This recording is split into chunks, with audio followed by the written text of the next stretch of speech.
Two balls and a strike to count on Taylor. Reyes fires, swinging a drive, deep left field. This is way back. Walk the ball.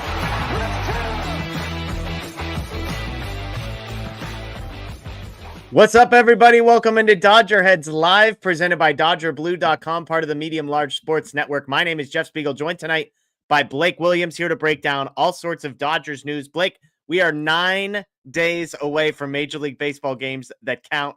How are we feeling?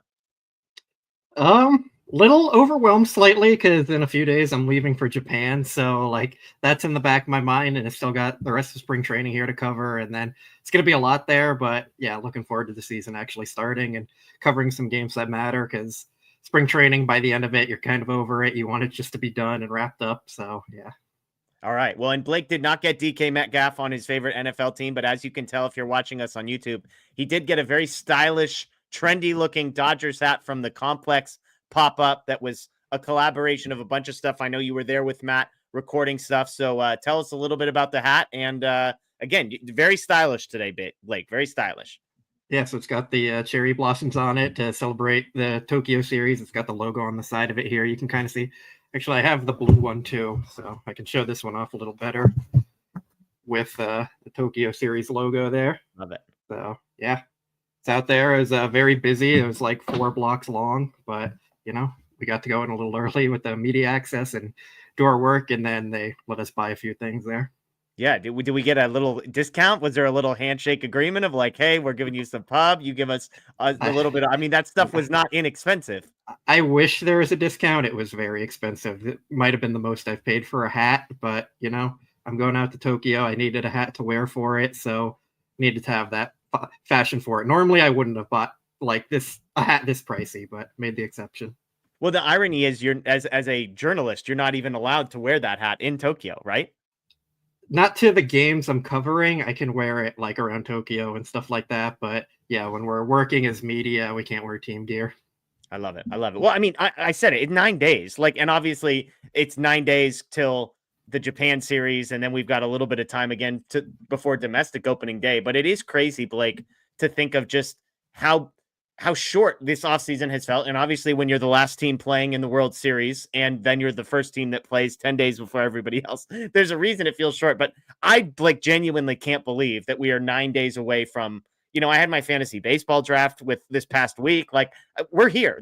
These games are about to count for real. Yamamoto and Roki Sasaki are about to take the mound in games that count as part of 162. And I in case you couldn't tell, I'm very fired up for it. Yeah, sure sounds like it. Like I said, I'm leaving in 3 days to head to Japan, so it feels a little closer to me than 9 days away.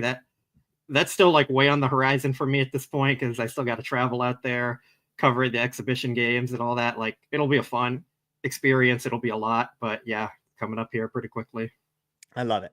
Well, here's the plan for tonight. We're going to talk about an injury to a Dodger reliever. We're going to talk about what it means for the bullpen. There's some interesting names that I think are all of a sudden in the mix. And then we're going to talk about what has been and continues to be the most interesting position battle, if you will, which is who's going to be the final starter among position players. Might be a second baseman, might be a center fielder. We'll get to that. But let's start with the bad news for the Dodgers, and that is Michael Grove, relief pitcher, is going to be out for the season with a shoulder injury. Blake, you and I were there at spring training when Dave Roberts revealed that he was going to be out indefinitely. We interviewed him, friend of the show, guy we've had on. He wouldn't tell us anything. He had been well coached on not answering any of our questions about what was going on.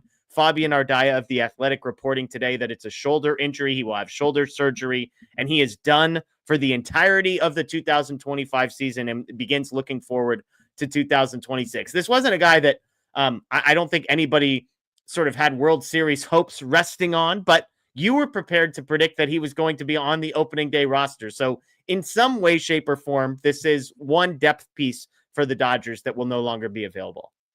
Yeah, I know people don't want to hear it because there's a lot of people who aren't Michael Grove fans necessarily, but I think if he was healthy, he would have been a lock to be on the opening day roster, especially with the bullpen options we're going to talk about in a little bit here later in the show. They have a lot of injuries they're dealing with in the bullpen, and they do seem to like Grove. He is a guy they value.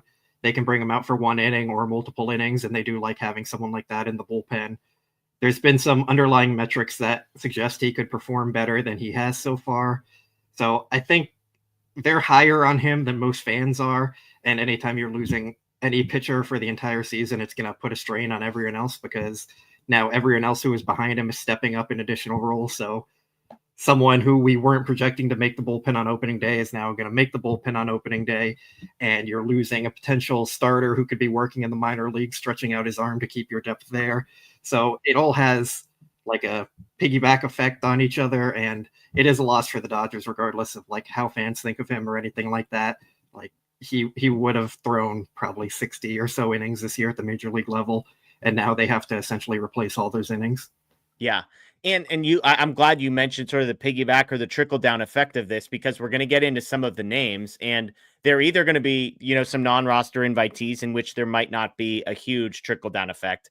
But if it is one of the young starting pitchers who comes up in a bullpen role, then to your point, those guys aren't going to be getting stretched out. They're not going to be getting reps as full-fledged starters. And then somebody else is going to have to be taking their place at AAA, and somebody else is going to be taking that person's place at AA. And when you look at the bullpen, which we'll get to here in a second, I mean, we're up to 5 guys that I think you could comfortably put in the top 10, 11, 12 of the Dodgers relief options, 5 of whom will not be available for opening day. Grove, obviously, out for the season. You could include some of the younger guys who are also out for the season as well. I'm not even counting them, but Phillips, Kopech, Graterol, who's out for half the season, Edgardo Enriquez, who's going to be out 4 to 6 weeks. And so I still think the bullpen is a strength. We'll get to who they have in there for sure. And even the guys that we're going to discuss are all very good. But it's not nothing, Blake, to have 5 of your top 10 or 11 relief pitchers unavailable on opening day.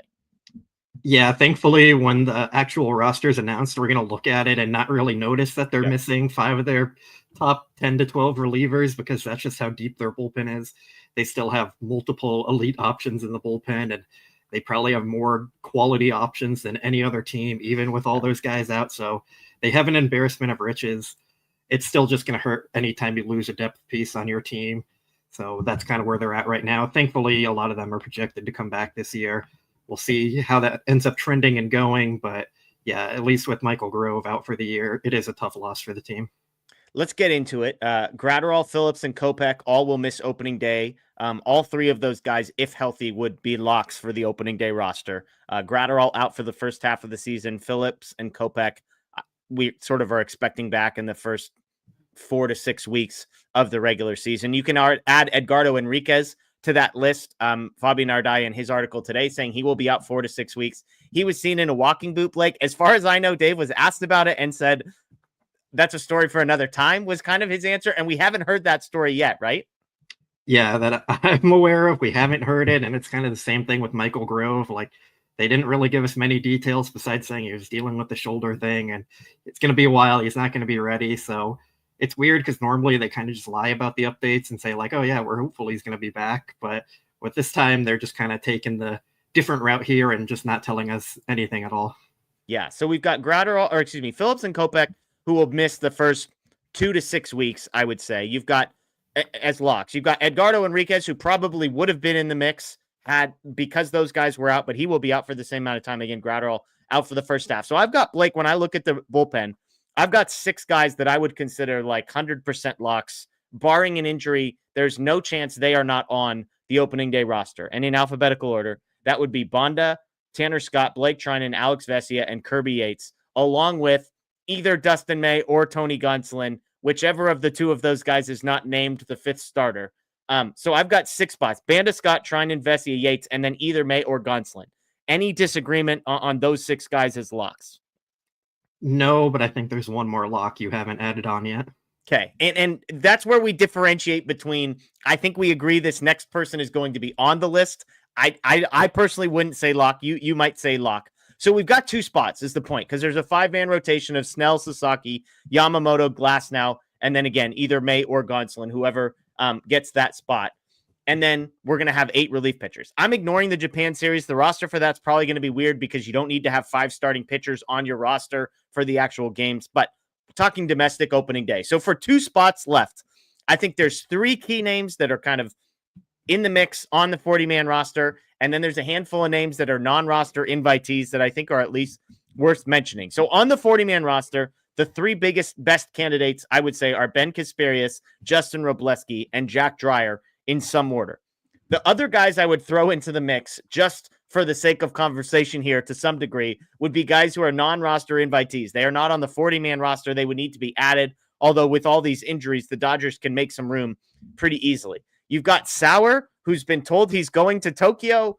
I find it really hard to believe he's a serious contender, having given up 10 hits and 7 runs in 7 2/3, along with having no track record of being good at any level above AA at any point in his life. But we'll mention him because he's on the Tokyo roster. You've got Giovanni Gallegos. He was looking pretty good numerically heading into today when he gave up 2 runs, but he's obviously a guy that has been really good at the major league level as recently as 2022. And for parts of the spring, I would say has looked good.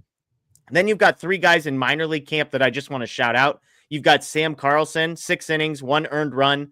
This is a guy who's a fascinating story. He was a second-round pick in 2017 out of high school. Tommy John surgery cost him 18 and 19. COVID cost him 20. He didn't throw a pitch for 3 full seasons.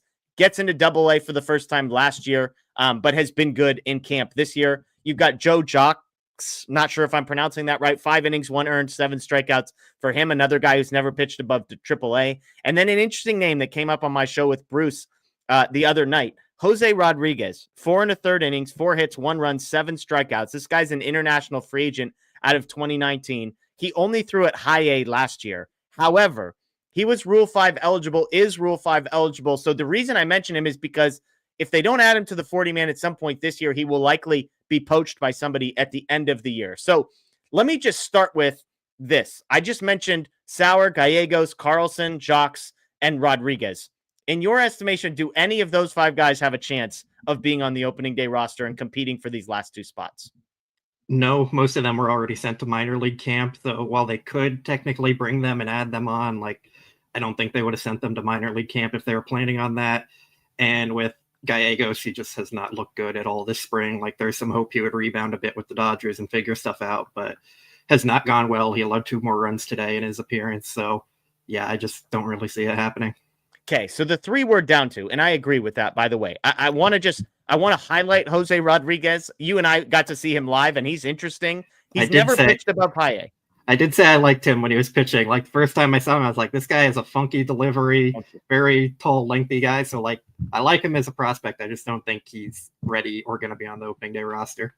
Totally. And he's 23. Again, I thought Bruce made a good point. He's going to be in the spring breakout series. He's on that roster. But he's just a guy to keep an eye on because, again, if they don't add him to the 40-man at some point this year, the trajectory he's on will mean that he will likely be added in the offseason, if not taken away by somebody else. I see people asking about some of the starters like Karros. I think guys that are starting pitchers like a Karros, in my estimation, I didn't include here, Blake, because I think they're just going to keep developing him. I don't know if Karros has the stuff to sort of escalate that quickly, but is there anybody I haven't mentioned? I guess maybe is a better way of putting it. Is there anybody I haven't mentioned who you think deserves mention? I don't think so. We kind of know what their options are at this point. There's no one who's really stood out, essentially, that has a legit chance to make it. Karros was another guy who was already sent down to minor league camp, so it doesn't seem like they're planning on having him on their travel roster or opening day roster. He is a guy who needs to keep developing.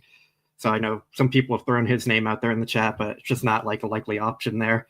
But yeah, I don't think there's anyone else who's really made a case to be on the opening day roster or even the travel roster. Yeah, there's another guy that's in the spring breakout that Bruce mentioned, Chris Campos, who, again, I just think he's going to be a starting pitcher and they're going to develop him as such, and so they're not going to mess with that. So let's circle back to the 3 guys that I think are in contention here. It's Casparius, it's Dreyer, and it's Wrobleski. Casparius, 6 1/3, 6 strikeouts, 3 earned runs, the best stuff plus metrics of anybody in spring training. Not the best, but he's up there. On the days he's pitched, he has at times been the best. You've got Dreyer, who, how about this for a stat line? 5 innings, 2 hits, 1 earned, 9 strikeouts since being added to the 40-man in the Rule 5 draft to protect him. And then you've got Justin Wrobleski, 9 1/3, 2 earned runs, which I believe were given up in his first outing this spring. He has 9 strikeouts and has been lights out since.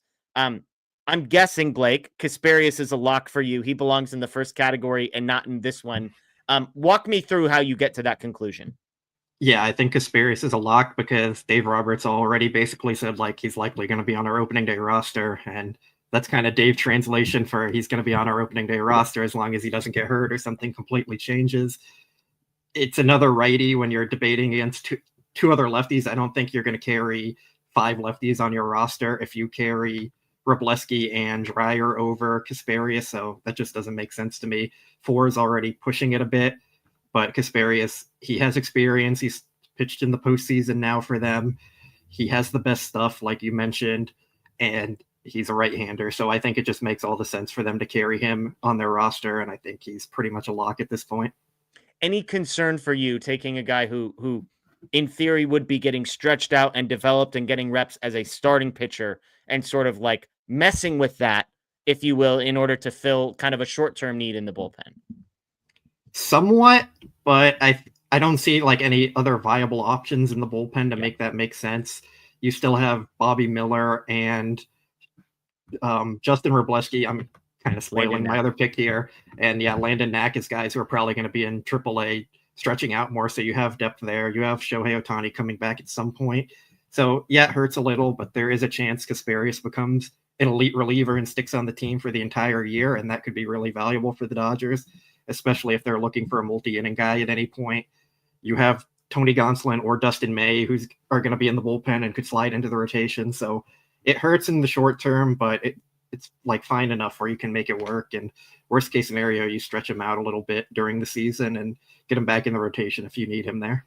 Yeah, I was going to say, I mean, a lot of these guys, I imagine they don't want Ben Casparius throwing 180 innings this season anyway. So keeping him in the bullpen for the first, again, we're only talking, Kopech and Phillips would be taking these last 2 spots, presumably in the first 4 to 6 weeks of the season. And if people stay healthy around them, then both of these guys would be getting sent back down. So Casparius, I agree with you. I think he's a pretty safe bet. I don't know if I'd go lock, to use your language, but I think we're up above 75% in my estimation. And the only reason I don't say lock is because I would have Jack Dreyer second on this list, but Justin Wrobleski has been so dang good coming out in this spring, and it's spring training, and I know all of that stuff, but basically since giving up 2 earned runs in his first appearance, he's allowed like 2 hits in 8 innings with 9 strikeouts. So he's been very good. I'm with you. I think Dreyer and Wrobleski both being lefties makes it hard. The fact that Dreyer is a full-time straight-up relief pitcher also gives him the edge. So I would go Dreyer over Wrobleski simply because he's already a reliever. You don't have to get too creative. And I mean, look, Dreyer's allowed 2 hits and 9 strikeouts in 5 innings. So the stuff speaks for itself there as well. So wait, are you picking? I'm going Casparius Dreyer and Casparius. Dreyer and Okay. Casparius. Okay, yeah. So we're on the same page there. For me, the logic is, like you said, Dreyer being an only reliever helps his case there. They can have Wrobleski keep working as a starter in the minor leagues. And to be honest, like they're sending him down now, but he'll be back at some point in the season. It's not like they have to decide for the entire season. So it just makes things a little smoother. I just can't see them carrying Wrobleski and Dreyer on the team because then you'd have Bonda, Vesia, Scott, Dreyer, and Wrobleski. And an 8-man bullpen, that's 5 of them. You get 3 righties there. The majority of the league hits righty, so just doesn't make much sense there. So you're going to pick between one of Casparius or Wrobleski, have the other one keep starting in the minor leagues, and it just makes more sense to carry the righty. So as good as Wrobleski has been and looked, like you said, 8.1 straight scoreless innings for him, he's just kind of like the odd man out due to the numbers and handedness of all them and how the roster shapes up. Yeah. Let's talk Wrobleski real quick, because I joked with Bruce that a lot of people feel like that you either have to be a Casparius or a Wrobleski guy. They're 2 young guys that sort of came up at the same time. They're both nasty in different ways. One's a righty, one's a lefty, one's a stuff plus guy. One kind of Wrobleski's like this, upper 90s left-handed fastball from a starting pitcher. Here's the good news, Dodgers fans. You don't have to choose. You can like Casparius and Wrobleski. I sense that a lot of people, Blake, have been pleasantly surprised by what Wrobleski has been able to do, because the dialogue around him felt very different than it had been around Casparius, and it might still be. But I feel like Wrobleski, the spring that he's had, has built off of, I think there were questions. He struggled when he came up to the major leagues last year. And yes, it's only spring training, but it seems like he's made meaningful changes. He talked to you and me about that at spring training, and you've seen it translate. It is spring training, but the level of dominance that he's been able to have seems like, again, I'll use the same language, has been a pleasant surprise to a lot of people. Yeah, I think he's definitely been a surprise for me. The stuff has looked really good. He's passed the eye test and he's passed the stat test. Like we said, straight scoreless innings for him so far. And while it is spring training, the eyes are backing up the numbers there, which is always encouraging. And he is a guy that the Dodgers have liked. They brought him up last year when they needed a guy. They were high on him. Like, it's not just some guy coming out of randomness and performing well for 8 innings. He is a guy with some track record that the Dodgers have thought highly of and promoted him pretty quickly through the system. So we're kind of seeing the results of that. And sometimes it almost just takes guys a little bit longer to find their stride and get comfortable at the major league level. Like Gavin Stone was terrible his rookie year. And then last year he was one of the most important pitchers on the staff. So you see that a lot with young players, and Wrobleski seems like he's kind of following that track. So it's been good to see. And hopefully, like, he understands that if he doesn't make the roster after his strong spring, it's just how stacked the Dodgers are in a numbers game more than anything he's done wrong or something like that. So just keep building on what you're doing in AAA and you'll be back in the majors at some point. The hard part is, as a starter, then he goes back down to AAA where he's now battling it out with Landon Knack and Bobby Miller. And there's other guys that we haven't even mentioned. But to just sum this up, 8 innings, 4 hits, no walks, no runs, 9 strikeouts for Justin Wrobleski to sort of close out the spring, or at least up until this point. Let's talk Jack Dreyer real quick. Full disclosure, was not a guy that was on my radar up until the Rule 5 draft. Normally, relief-only guys do not rise up in prospect ranking type lists because their upside is limited. This wasn't a guy that threw especially hard. He was a lefty, sort of a funky kind of guy. The Dodgers protect him, and we're beginning to see, Blake, why this spring. I mentioned it, 5 innings, 2 hits, 1 earned run, 9 strikeouts for him. But if you want to get a little bit nerdy, that's where Jack Dreyer kind of begins to shine. Alex Vesia is a lefty that doesn't throw super hard, and yet his fastball is super effective. And the reason is because of a stat called IVB, which is induced vertical break.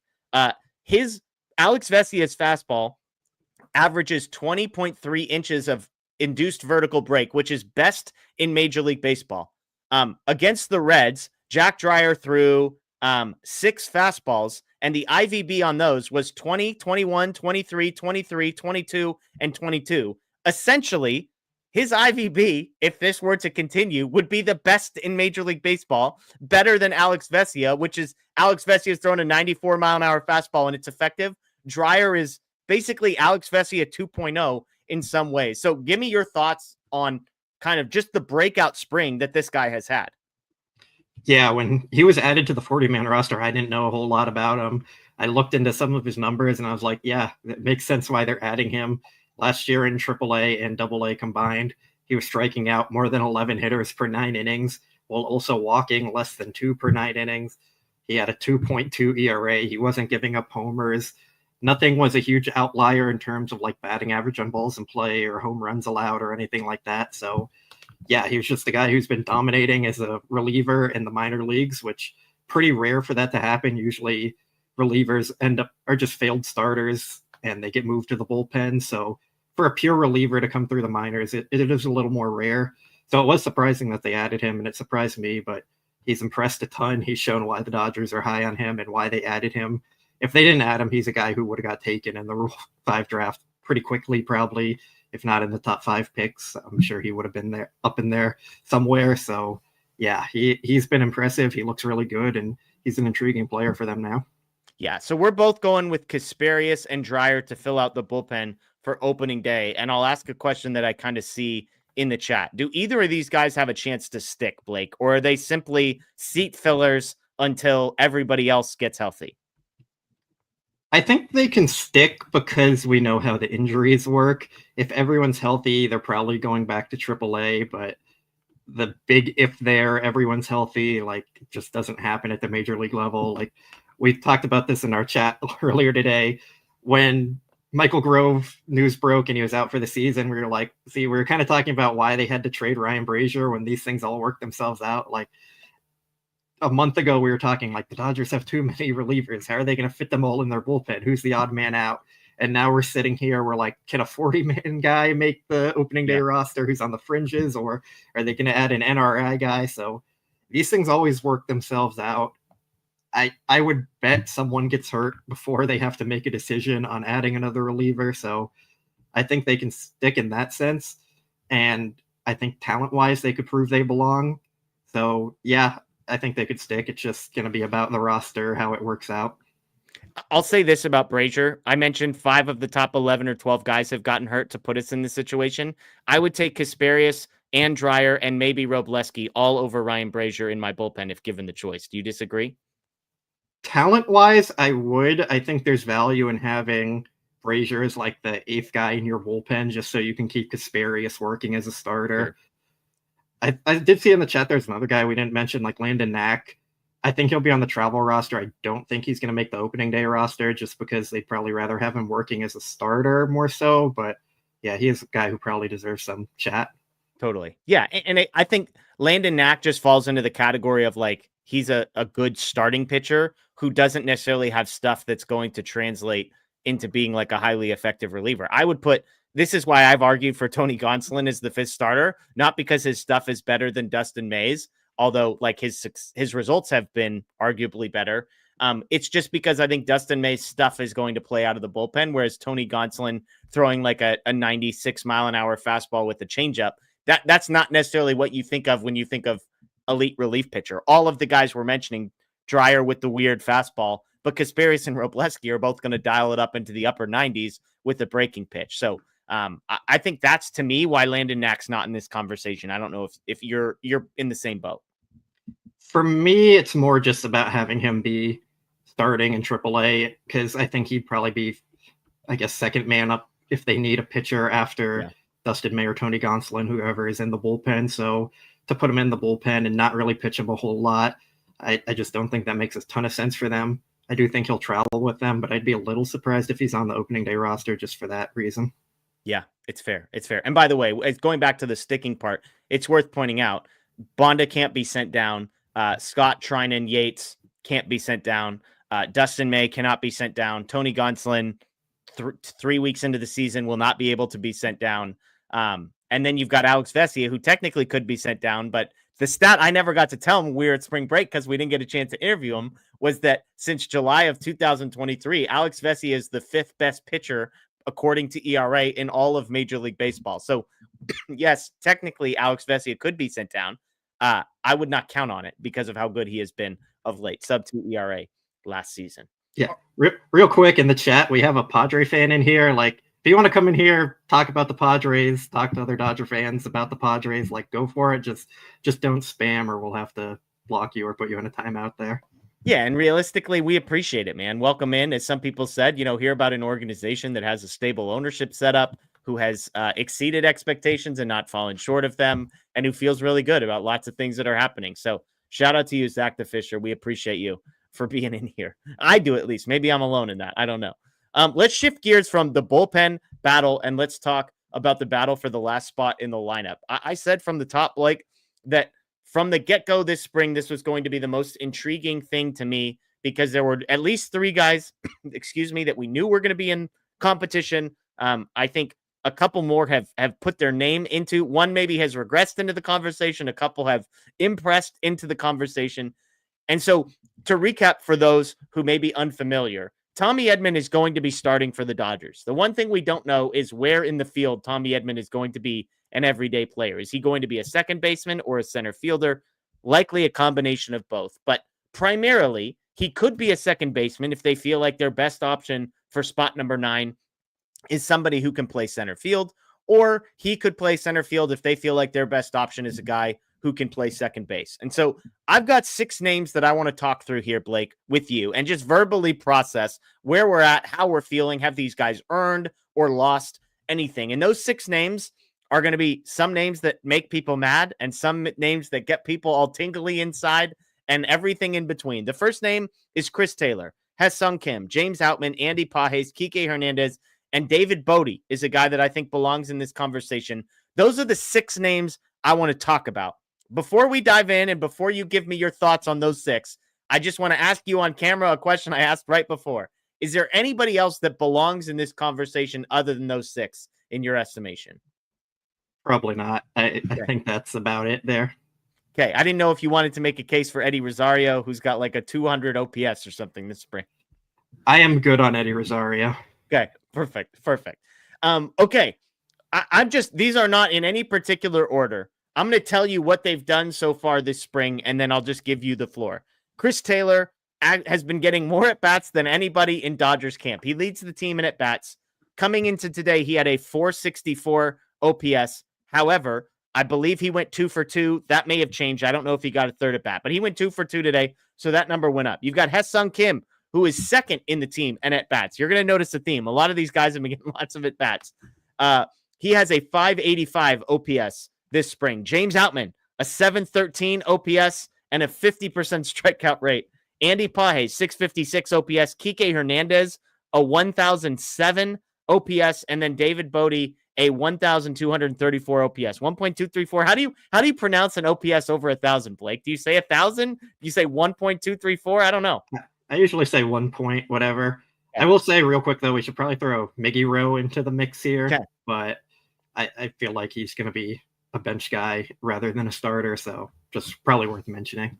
Okay, we'll mention him and then immediately set him to the side there. So let's do this. We're going to mix this up. I didn't prepare you for this. Let's go from the bottom up. Taylor, Kim, Outman, Pages, Kike Hernandez, David Bodie. If we're playing Survivor, Blake, who's the first guy you're voting off this island? Who is sixth on the depth chart to be starting? Now, I want to clarify, to be starting, not to be on the major league roster, because there's a guy on here that's going to be on the major league roster, whether you like it or not. But to be starting, who would be your sixth choice? Are we saying mine personally, or yours? What Blake the Williams Dodgers would do? Is getting consulted by Andrew Friedman and Dave Roberts, and they say, Blake, you've been watching these games closely. You've been following this team over the past couple of years. You know long term, you know short term. Who's the last guy you would want to see starting on opening day? This is tough now because everybody in the chat saying Chris Taylor, and I know you're not going to say it, and I love it. I think Chris Taylor is the obvious choice here, but I'm going to go with Pages as my first off. And Sick. Yeah, I know. It's a surprise. Holy smoke. Let's go. It's simply because I don't want to see him playing every day in center field. I don't think he can handle it. And I would rather take no bat with good defense over whatever you're going to get from Andy Pages offensively with absolutely no defense out there. I know it's unpopular. It's probably thinking a little too much and having a hot take here, but, you know, we're having some fun with this. I just really don't want to see Andy Pages out there in center field surrounded by Teoscar Hernandez and Michael Conforto, who are both less than average defenders. Yeah. Like, this is a pitching staff that is very good, and they're more of a fly ball pitching staff than a ground ball pitching staff. Like, I just don't want to see three bad outfielders playing out there. I just don't like that idea. And that's before you also add in that Andy Pages is not a good base runner. And that's the nicest thing anybody's ever said about his base running. He was a solid hitter last year. He wasn't amazing. And I do believe in the bat. I think he's more of a platoon bat at this point, but I just think the downside of the defense is way too much for this team. Yeah. This is amazing. I was going at it with somebody on Twitter today, and they were like, I can't wait to tune in and hear you slander Pages talking about me. And Pages is not sixth on my list. So little does that person know. It's fully about the defense, though. That's where I'm coming from. It's not about him as a player necessarily. I think he can be a really good corner outfielder. Like I said, I believe in the bat long term. It's just right now with where this team is at, how they're built, I just really don't love the idea of having probably the worst defensive center fielder in baseball when you already have two bad defenders in the corners. Yeah, look, I agree with a lot of the sentiment here, which is I believe in the bat long term. I think a lot of Dodgers fans have overrated the bat in the short term. He was a league average hitter last year, which is better than some of the guys that we're about to talk about. But let's not act like Andy Pages is, 90% of a Teoscar Hernandez or a Michael Conforto who just can't field or run. Like, he's a league average hitter that's really bad defensively and really bad at base running. He's been bad this spring, 656 OPS, and we can sit here and say, small sample size, I agree with you. Spring training, who cares? I agree with you. But when you're a young guy competing for a spot, I think it does matter a little bit. And this is a caveat that's not a negative to Pages, because, again, I would not have him sixth on this list. But I want Andy Pages playing every single day in center field. I just don't want it to be happening at the major league level. So if he's starting, he's probably only playing 3 or 4 times a week at the major league level, maybe 5, and he's not getting necessarily the reps in a low pressure environment. So I think one thing in favor of Pages going down to AAA is get this guy reps, let him play in Oklahoma City, let him play center field, let him run the bases, and just be able to build those reps in.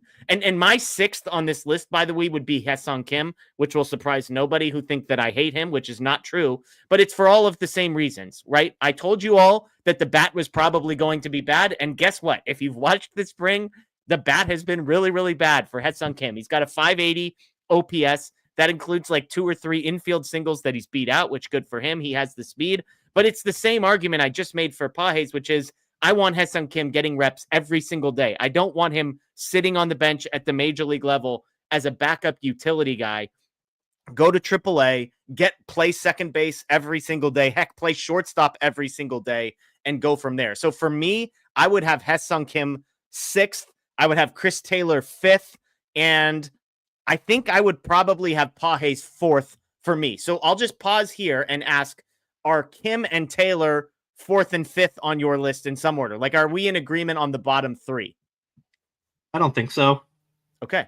David Bodie slander coming or what? Real quick, I want to shout out GI for giving my narrative some more credit here. Yeah, Andy Pages had an 82 weighted runs created plus versus righties last year, which is 75% of the guys he's going to see in the major leagues. Yeah, so 20% below league average against 70% of the pitchers you're going to face. Like, I don't like that as an everyday starter. I think he's a fine platoon player for the team right now. Just if we're talking about pure starters, I just really don't love the idea of him starting on a full-time basis. So yeah, my so you're Pages 6th. Talk me through who's 5th on that list. Taylor? See, you didn't give me time to prepare for this. So like I can say something and then change my mind like in 10 minutes or something while I talk through it more. I think I'd go David Bodie as my 5th guy. I know he's been fantastic in spring training. Throughout his career, he's been average to below average. He was good a few years ago. He had one good year. Put some respect on the man's name. Like, he's just a guy who seems like he's gonna be a bench player at best. And I know the spring training results have been good. They are what they are. He just seems like the Andre Lipsius type last year, where fans were clamoring for him all year, and it's just like, the Dodgers didn't really believe in him all that much, and he was more just an organizational depth guy. So, I mean, I think if we're just going by the stats, David Bodie is the runaway winner. I'm not putting a whole lot of weight into spring training stats, so I just think I would rather take the guys who have more upside than him or have shown longer sample sizes at the major league level. The argument for Bodie is part of the argument that you and I I made for Pages and Kim, which is for a lot of the guys ahead of him, Outman, Kim, and Pages, you could make a case that these guys playing every single day might be good for them. Now, Outman may be sort of outgrowing that, having spent a lot of time at AAA over the past couple of seasons. But the argument for Bodie would be, well, it's not so much that he's better than the rest of these guys, but Bodie's a guy we're comfortable just not playing every day, being a utility guy, and sort of just sitting there on the bench. Paired with, is it possible that there's something here with David Bodie that I'm not saying he's going to be the next Max Muncy or Justin Turner, but that this is what we all thought about Justin Turner and Max Muncy when they showed up to Dodgers camp. And there have been plenty of guys who have come in the same mold and not left in the same mold as Justin Turner or Max Muncy. But is it possible that the spring training we've seen from him is even remotely replicable? Because, by the way, in 88 major league games over the past 2 seasons, he's like a 110 weighted runs created plus guy. So he has been an above average offensive player recently, the last 2 seasons. His best year, kind of full scope, was back in 2019 when he was a full-time player, 105 weighted runs created plus. But we've at least seen him do it at the major league level in 2022 and in 2024. Yeah, like you've kind of mentioned it here. He's a guy I would put on the roster just to get to be on the bench and be a guy you have as your final bench guy. I think you have more value playing someone else every day who can provide more upside to you. And if they don't work out, then maybe Bodie gets a chance. I just don't think on opening day I'm comfortable saying, like, David Bodie, you're a second baseman, go out there and run away with it. Like, I just don't really see the Dodgers doing that or that happening. I think he's competing for a bench spot, if anything, and that would probably have to include Ha-Seong Kim and Andy Pajes getting optioned to start the year. So, like, that is a path they could take, and I wouldn't hate that. I would probably prefer that among all possible options. I just don't think he's really in the mix for an everyday role, and I probably would prefer to just keep him around on the bench than giving him a full-time job. Fair. By the way, Tim says, we appreciate the super chat, Tim G. Thank you. He says, Bodie for the 26th man. Also, Blake, congrats to your Celtics. Boston Blake over here. What did the Celtics do? Oh, geez, Louise, I'm not telling you. Richard Flores, we appreciate the super chat from you as well. You can Google it, Blake. None of us are going to tell you. He says CT3 has been a huge part of the postseason success. However, he's been lost for 2 seasons. I get he's valued, but where do we draw the line with him? Does he survive the trade deadline? You promised me a Chris Taylor a take tonight, Blake. So in spirit, the Richard has here. Richard, as we've known over the last few shows, not a big Chris Taylor guy. You want to give him some positivity with Chris Taylor. So the floor is yours, Blake. Well, see, Chris Taylor was going to be next on my list, so 4th of guys I wouldn't want starting to open the year. However, like, that's my take. I think the Dodgers give him some runway at some point early in the season to see if he can earn the second base job. He ended last year fairly strong. The results were pretty good in September, and he worked on revamping his swing in the offseason. Results haven't been amazing in spring training, but like with everyone else we're talking about, hasn't for them either. You get average defense there at second base. Like, I just see Dave Roberts giving him some run, and maybe they hope he finds a spark and can prove to be at least a solid player they can keep around for the year. And if not, then maybe from that point, after giving him a good amount of at-bats, they say, like, it's time to move on. The important thing here is, like, it's not going to matter if Chris Taylor is playing in March, April, May for this team. They're still going to be in the postseason, and it won't affect what they do in the World Series or the playoffs at any point. Like, I think they are going to try and see what they can get from him and decide from there. So I wouldn't be surprised if he gets quite a bit of playing time early in the year.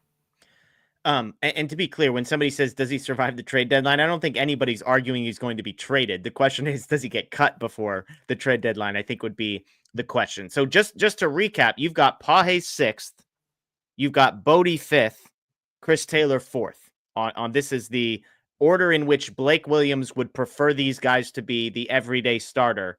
And I have got Chris Taylor 6th, Ha-Seong Kim 5th, and Andy Pajes 4th were my list for the reasons we've mentioned. Let's get to the top 3 then. I've got David I'll let you go first. So you can go. Well, you can go. Spoiled it, so you might as well go. Well, just go your number 3. I've got Bodie 3rd. I've got Outman 2nd, and I've got Kike Hernandez 1st. And Kike Hernandez has been the guy that I've been consistent for the last month on who I would like. I believe in Glasses Kike, and I've gotten it into it with people who are like, hey, you said this guy wasn't worth $10 million. I said he wasn't going to get $10 million, and I was right. It doesn't mean I don't think he's good. I think he's proven he's been good again this spring. Again, spring training stats, small sample size, yada, yada, yada. I'd rather see a 1 and a dot ahead of your OPS than a 4 or a 5, which is some of the other numbers here. For Kike, he's number 1 on my list, Blake, because this is how I would summarize this conversation. Nobody has won this job. We were all crossing our fingers that Ha-Seong Kim or Andy Pajes or James Outman, that one of them would just go out and do it. And you can make a case, like, I think Outman has come the closest, because if you look at every number except for the strikeouts, you could talk yourself into it. Like, okay, it's a 750-ish OPS at times. He's got 4 extra base hits. He's drawn a couple walks, got hit by a pitch, has a homer, a triple, 2 doubles. He's the best defensive option of anybody in this group, in my estimation. And then you get to the strikeout rate. And I understand, I got into an argument with somebody today who said, I can't look past that. I think I probably could, but I understand why people couldn't. And so to me, Kike is not the guy that has surpassed anybody, Blake. He's just the guy who's been there, and everybody else has fallen beneath him, in my estimation. Yeah, so my top 3 would probably be Outman 3, Kim 2, and Kike 1 also. That's my preference. I straight up asked Dave Roberts, is Kike Hernandez a guy who could earn a starting job for this team? And he said, in a long Dave Roberts way, no. So that's where we're at. They value him too much as a utility guy. I think he's going to move all around the diamond, platooning, playing different positions. He might play on an everyday basis, but it's not going to be at one starting spot, and it's not going to be at one starting position. And with platooning with one specific player. Like he might be platooning with James Outman one day and then Max Muncy the next day and then get a day off and then starts at second base after playing third base and center field before. Like that's the kind of role they're going to use Kike in. So I think he is the best option to start, but Dave Roberts straight up said they're not going to do that. So that's where I am with that. Regarding Can Kim, I pause real quick? Is it possible that things will change? Like, is it possible that Dave, a week ago, when you asked him that question, was still holding out hope? I mean, he was still talking positively about James Outman. Like, is it possible that he was holding out hope that Outman would improve, or Kim would improve, or Pages would improve, and that he's going to eventually, by the time domestic opening day comes around, he's just going to be sitting there and he's saying, this is my preference, is that Kike would not be an everyday guy, but he's simply the best option I have? No, because I think Dave would have said, like, yeah, he could earn a starting job if that was still kind of in play. You don't say, like, no, he's a utility guy for us if you had any plans to change that a week or two later. If we're talking a month or two into the season and things are still going the way they are, maybe we have that conversation. But to open the year, I think Kike is going to be the utility top guy off the bench, locked into that role. So talk me through Kim. He's fifth on my list, second on your list. What have you seen from him that makes you believe he could be ready for this? It's not that I believe he could be ready. It's that he's probably the best defender out of all of them. So I would lean toward defense over any semblance of offense if you're not getting offense from any of these guys. Like I put Pages last because the defense was just a non-starter for me, even though he is the best bat of all of them. I'm putting Kim up higher because you're talking about the ninth hitter in a lineup that has 8 guys with all-star potential or better in it. So, like, you don't need that ninth hitter to be the best hitter in the lineup or even competent. Like, you can get by with someone who's not a good hitter there. I think the upside is there where he can develop into a quality major league hitter. And we're thinking postseason with this team. We're not thinking how important is it to win these games in March, April, May, June, July. Like, you are looking to October. So kind of how they did with Gavin Lux last year, you give them the full year of runway type thing and say, like, go try and earn it, show us something good. If not, maybe we'll make a change at some point. But I just think he's probably like I don't even know if highest floor is the right thing, but I think with his defense, at minimum, he'll be a playable person to have on the team. So that's kind of my thinking. I just hope he figures out the bat, put him out there. I don't care if he's hitting 150 early in the season. You're thinking long-term here. So it's not like I'm not thinking about this as who I think is the best player right now, who I want to be the best player, who should be the starting player. I'm thinking like long-term down the line. You're trying to get a postseason roster ready, not a trade deadline roster ready.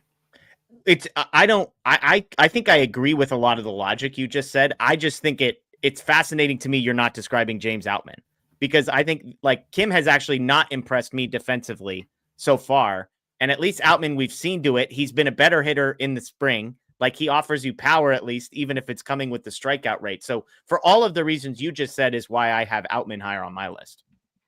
I think with Outman, it's kind of like the known versus the unknown thing. I think the unknown, when you're talking about potential, is always more intriguing than the known. Like, it shouldn't be, though. It shouldn't be. Like, it's just Kim is like this crazy projection of, like, you have to imagine so much with Kim. I don't know, that part always, I agree with you, but I just think, like, rationally and logically, why do we fall into that trap of believing a guy who's getting $4 million a year and signed a contract where he could get optioned is, like, going to be a better offensive player in America than he ever was in the KBO? I don't think he needs to be a better player. I think he just needs to be a capable player. Like, if he's an 85 weighted runs created plus guy playing great defense with speed, who's a good base runner, that has value to this team. He doesn't need to be league average necessarily. And to counter back on the Outman point, like, we saw he was really good for the first half of his rookie year. And since then, he has been very bad for that half of the season and last season.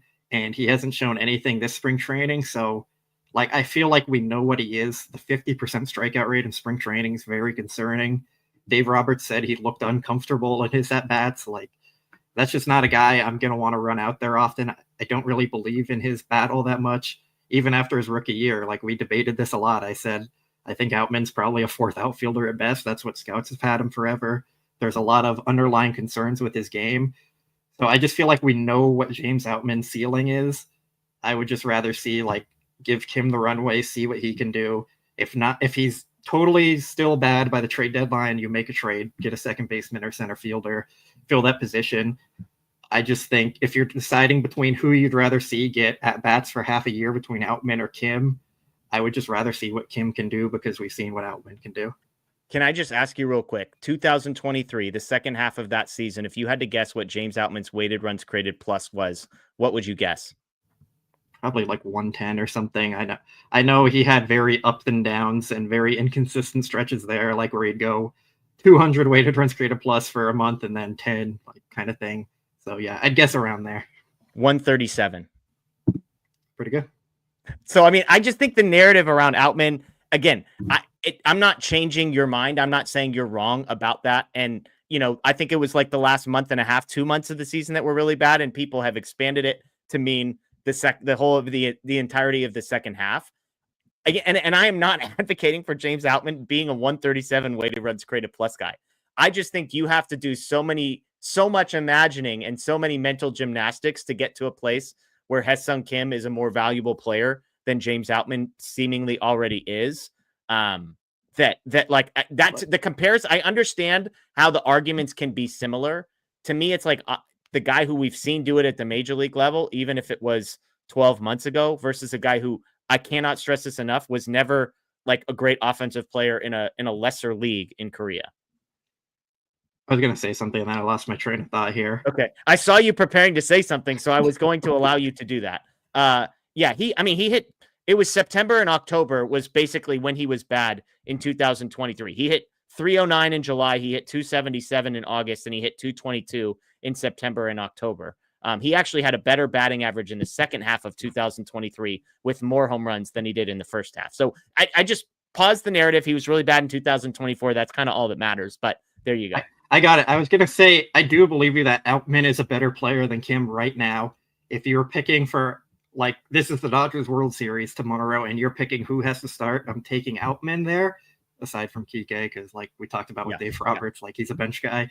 I'm taking Outman there. I just would rather see, they believed in Kim enough to give him a 3-year deal, regardless of the AAV it was and all that. Like Dave Roberts said last year, our scouts like him a lot. Yeah. I just want to see what they saw in him. And I know it's more the unknown.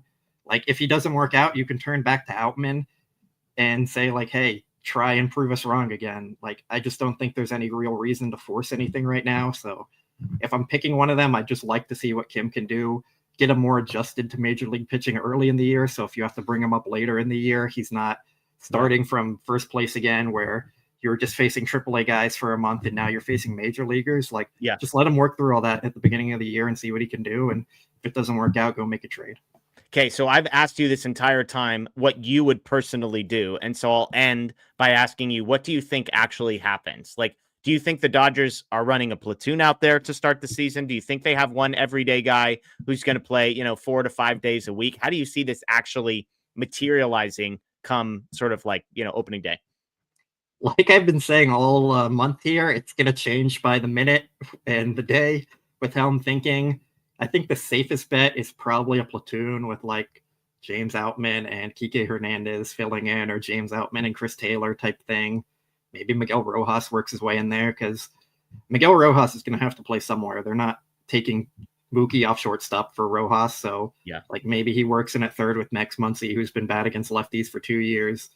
You could have a platoon where you have Muncy and like James Outman playing against righties, and then against lefties, you put Kike and Rojas, or Taylor and Rojas, or Kike and Rojas kind of thing. Like, you can get kind of creative with it. And I think that's how they're going to go, rather than naming an everyday set starter there.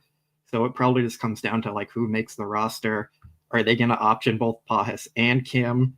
Because if Pages is on the roster, I think he has to play versus lefties. He was like a 160 weighted runs created plus guy versus lefties last year. So great platoon option for them. And you can probably get by if he's playing center field like 30% of the time for you. I can't get behind 100% of the time with his defense. It would drive everyone crazy. Yeah. So of the 6 we mentioned, you're guessing that Kim, Pages, and Bodie are not on the major league roster, that Chris Taylor, Kike Hernandez, and James Outman are on the major league roster? Probably. I wouldn't be shocked if Bodie makes it over Outman, but then you're losing you're right.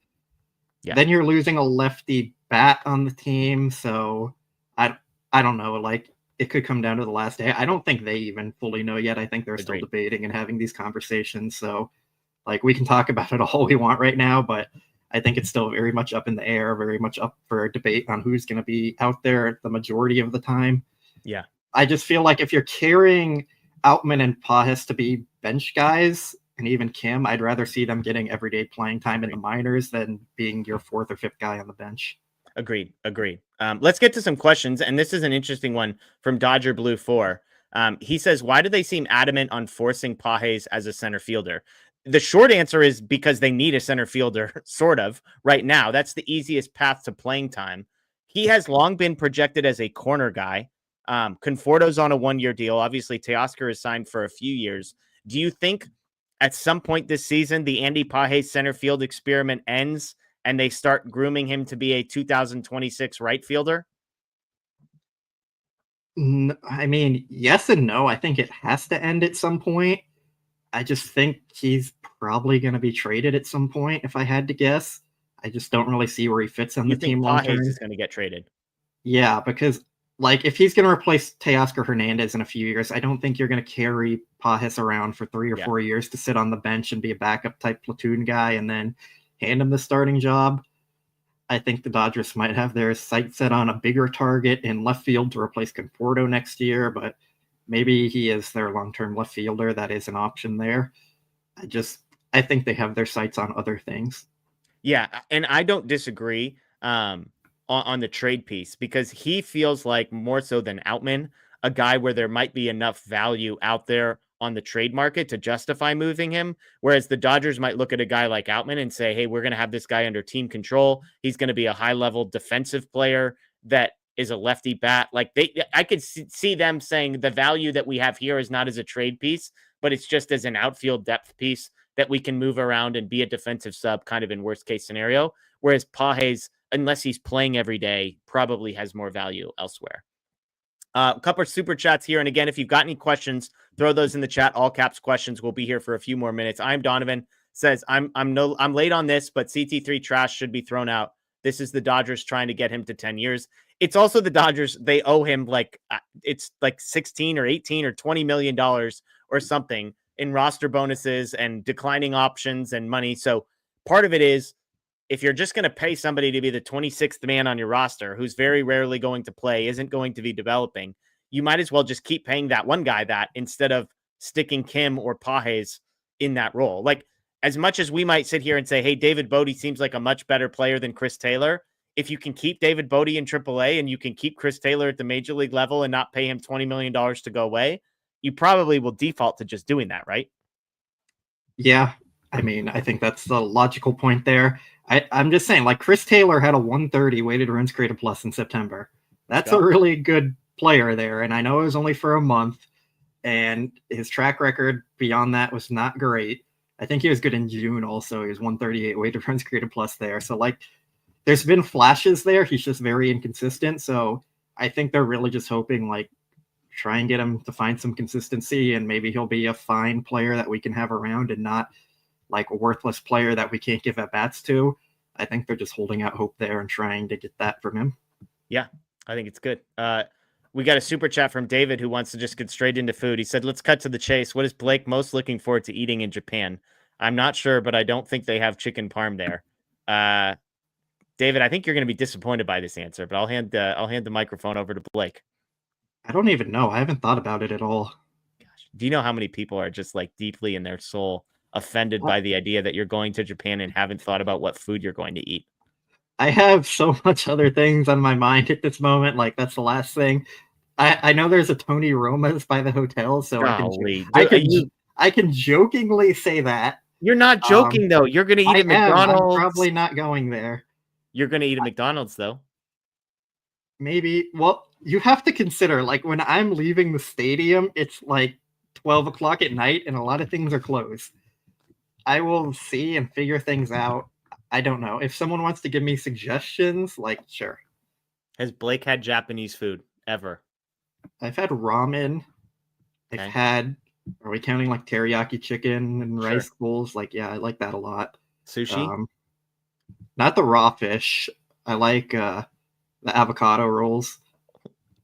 Oh, I just wanted I would love if we could get somebody to videotape you going to a sushi place and ordering an avocado roll in Japan. I would be just you want to talk about a video that would go viral on our channel, Blake? That's it. Okay. I mean, I don't really know. Like, I haven't. Give me suggestions, everyone.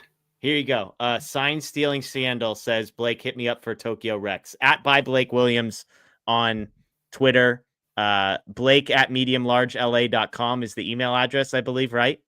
Right. So there you go. There you go. Oh, it's amazing. That answer did not disappoint. Couldn't believe it. Well, tell me, like, I can't name a restaurant I'm looking forward to going to. I don't know any of them there. But you could have just said like, "Oh, I'm gonna eat a bunch of ramen."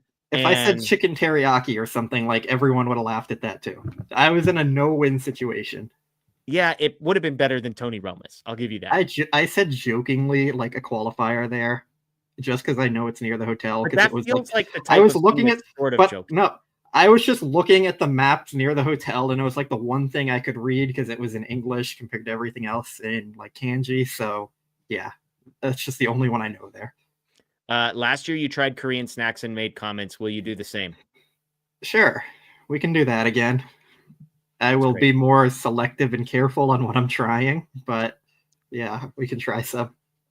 Okay, let's get to some baseball questions here before we close out. Eden says, what happens to all the guys that come back and have no spot? I don't think there's any of those guys. Phillips and Kopech will come back and be there. I mean, I guess on the pitching side is where it's going to get complicated because there's a world where Phillips and Kopech come back, Ohtani and Kershaw come back, and May and Gonsolin both can't be sent down. And that is too many people. So I guess that's the world where you could, in theory, if everybody were healthy in May or June, you would have two more guys than you would have spots, with, I believe, only Alex Vesia being eligible to be optioned. Although I guess Sasaki could technically be optioned, which, I mean, they might limit his innings at some point.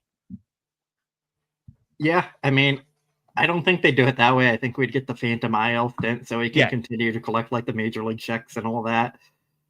I think these things always work themselves out. Like we've talked about a lot on this show. We can say they have too many guys right now or wonder what they're going to do when someone comes back. But the reality of the situation is when Shohei Ohtani comes back, you're going to have one or two other starters who are hurt on the IL. Yeah. When Evan Phillips comes back, you'll probably have a reliever on the IL. Like these things just always work themselves out. There you go. There you go. And she clarified that she was talking about guys like Emmett Sheehan, who's due back. River Ryan is out for the year. Emmett Sheehan is due back. But guys like Sheehan are easy because, unfortunately for them, they can just be sent to AA, AAA, and be stuck down there until needed. Let's see. Skimmer says, any other Dodgerhead community members going to Tokyo? I'm down for a meetup. We'll be there with other Dodger fans. Let me know, please. So again, connect with Blake. Blake will be there, and we can put a note out if there's a time and a place that we're able to get some people together. I think Pantone 294 is going out there, and I think they're doing a Disney trip. So yeah, are you going to be on that Disney trip? There's a possibility. Okay, there we go. Where's Blake going to be eating? Disneyland. Is it called Disneyland? I think so. Okay. Well, let's see. Jay Teaser. Realistically, is it possible that Zaire Hope or Josue DePaula get to the majors next season by the All-Star break, or are they 2027 at the earliest? I think midway through 2026 is not out of the realm of possibilities. I wouldn't bet on it, but if you told me one of them got their major league debut in the next 18 months, I wouldn't be surprised. Would you?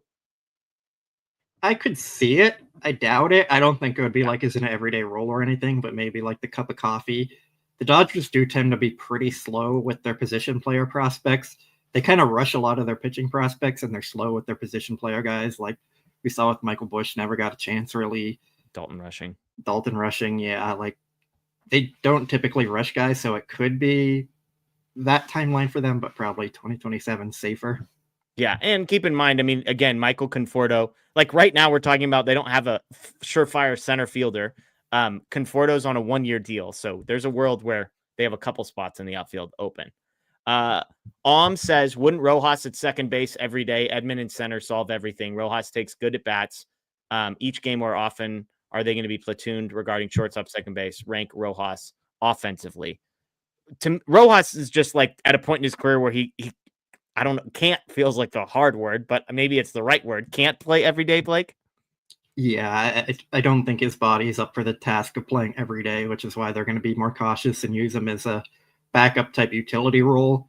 I could see him getting like maybe 60% of the opportunities at second base if no one else is performing or something like that. But yeah, I just don't think he's going to get a huge runway to play every day. Hawaiian Kira says, Blake, who are you most looking forward to in the spring breakout? Who would surprise you the most? We had a show on Friday night. If you missed it, Bruce Kuntz joined me and we talked through the roster, which is pretty loaded. It's basically all of the top prospects that you didn't see at the major league level, with some exceptions. Jackson Ferris, Zaire Hope, Josue DePaula. So some guys who are in spring camp will be there, but there's a lot of big names on there. The outfielder, infielder, starting pitching groups are all pretty loaded. So is there a guy you're looking forward to most? My honest answer is no, because I won't be watching it, because that's the first day I'm in Japan and I'll be traveling and stuff and trying to go explore a bit and getting content there. And then I think the exhibition games are those days as well for two of them. So no, I haven't put a whole lot of thought into the spring breakout. If I'm picking someone, I think Jackson Ferris is probably the easy answer, because I think he's really good. He's their top pitching prospect and stuff is elite. I think he has a bright future ahead of him. So yeah, I'll go with Ferris. Hyunsuk Jong is a guy that I'm excited to see. And then I would say Emil Morales and Joendry Vargas are a couple of the top prospects on the position player side. You didn't ask me Hawaiian Kira, but those are my thoughts. Let's go out with one food question. Thanks again to everybody who's hopping with us. Richard, who had the super chat, with another one. What's your go-to grill at 3 a.m. for opening day? I'm going with Egg McMuffins. You might be eating Egg McMuffins. Who knows? It will not be 3 a.m. where you will be, Blake. But if hypothetically you were having to wake up at 3 a.m. to watch opening day, do you have a food item that you think you would be consuming? What do you mean wake up and not just stay awake until then? Yeah, fair. You're a night owl. That's true. I mean, the egg, bacon, and cheese McGriddles, if we're going that route, are really good. I don't think I'd be going out at 3 a.m. to get food. So probably whatever's at the house if I was eating. Probably cereal. It's easy. Maybe a bagel. Something simple. Yeah, I was like, when he said Egg McMuffins, I don't even think I guess it is McDonald's is open 24 hours by me. What time do they start serving breakfast? Do you know? I have no idea. Let's see. I tried to find this. Doesn't say. It says it's completely dependent place to place. So there you go. Doesn't no answer there. 5 a.m. There you go. 5 a.m., 4 a.m., 6 a.m., somewhere in there. So you can't get Egg McMuffins. You're going to have to make your own, Richard. Yeah, I'd go egg sandwich, though. I'd breakfast burrito, probably. That's my go-to. We've got good bacon, eggs, throw some hash browns in the air fryer, cheese. Just fire that bad boy up. So that's what I'd go. Okay. I looked up my hotel. I'm in Chiyoda, Tokyo. So anyone got recommendations out there? Yeah, CHI and then Yoda. Okay. So, yeah. There if anyone Hawaiian Kira says you need to try the fluffy pancakes. I'm intrigued. I love pancakes. They're better than waffles. So, yeah. There you go. There was somebody else that I think you can go back and look. Somebody else had a good food recommendation I felt like in here. So, again, I can by Blake Williams on Twitter or Blue Sky. Blake at mediumlargela.com. On Blue Sky, I'm at Jedi.social. Wow. Just the opposite of a sellout, I guess. So there you go. At Jedi Social on Blue Sky, or Blake at mediumlargela.com. Probably the best. Send our guys some food recommendations. We can't have a meeting at Tony Romas and McDonald's. I will say I plan on going to the Capybara Cafe, and I'm looking forward to that. Because that's the cat cafe? No, Capybara. Oh, like, is it a capybara? Like, are there capybaras there? There are capybaras there, and for people who don't know, they're basically like giant guinea pig type things. They're the largest rodent in the world. And yeah, I don't know if there are any around us, so I think that'll be cool. I love, like, Blake and I's approach to a trip like this. I'm not going, he's going, so who cares what my approach is? like I would have spent the last 3 weeks mapping out food options for myself, like reading food reviews. What kind of food do I want to be eating? Where are the places near me? And you're going to capybara cafes. I love it. I'm literally, I mean this, like, I don't like each their own, it's funny to hear you talk about this. Like, I haven't thought about it. I'm like, this would have been number one on my priority list personally. So I do want to go to the cat temple things that they have. I knew you cat temple, not a cat cafe. So there you go. I see we're getting the Shiba Inu cafe. See, that's cool, but my neighbor has a Shiba Inu, so I see them like a lot. So I don't know. There you go. Yeah. There you go. Try pizza in Japan. Dong says. Well, that's right up your alley. So there you go. Domino's. Yeah, there you go. The answers. Yep. The reality is most of us probably don't want to know. We want our imagination. We want to be left to the imagination what you're actually going to be eating there. So anyways, but you leave in 3 days, did you say? The 12th. So yeah. 12th. It's the 9th. So good luck to you. I think it's probably the last time we'll see you on this channel prior to you going. Obviously, there will be content, I'm sure, coming from you in Japan. So safe travels. Have fun. Enjoy good food, please. Send me pizza recommendations, everyone. Like, yeah. There you go. Thank you, everybody, for watching. Almost 1,500 people. We appreciate you.